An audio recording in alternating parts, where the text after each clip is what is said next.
So look, there's a lot of talk, and you know me, if you've been listening to me, I've been very, very hesitant to throw my hat into the ring on all of the rhetoric and all of the talk about the great revival that's taking place in America, about the great awakening that's taking place in America. I have my doubts.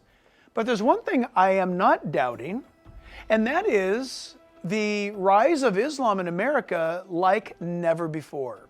You want to talk about an awakening or a revival, I think you ought to add the word invasion. Right now, the Islamic movement in the United States has found a home among progressive left people. It has found a home, remarkably, ironically, among the gay community, which that's not going to turn out well for them, if you know anything about Islam. Politicians are now touting and capitulating to Islamic demands. There are antics, I call them antics, which is very normal. Wherever Islam is on the rise, it will push the envelope to test the culture that it lives in. In other words, they will actually literally bring out horses and ride them down the middle of the street to hold up traffic to see what will happen, which, by the way, just happened here in the Northeast of the United States.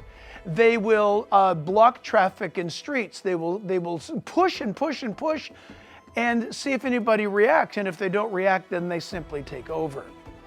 Friends, that's exactly what's happening, not just Dearborn, Michigan, not in areas that have always had this Islamic presence, Minneapolis, Minnesota, but Texas, throughout Texas, areas of Arizona, and in other places that city councils are capitulating to the demands of even hosting or allowing Muslims to hold Sharia courts, which supersede the U.S. Constitution and our American jurisprudence.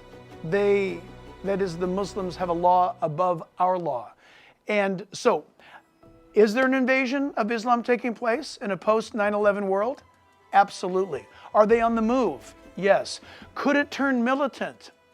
I think it's not if, I think it's when. So what's the takeaway from this? Wake up. Wake up and realize that living in America will not always be comfortable as we've known it in the past. It's not always going to be easy to be a believer as we've known it in the past. Friends, I think we're in a new America. And I think it's going to be something that will be quite shocking. But those who support this new religion on our shores will turn out to be like the rest of history that opened up their arms to Islam. It doesn't turn out well for them. Unfortunately, people don't like to study history. Jesus Christ is the answer. The Jesus Christ of the Bible is the answer. The Jesus Christ who is the Son of God is the answer.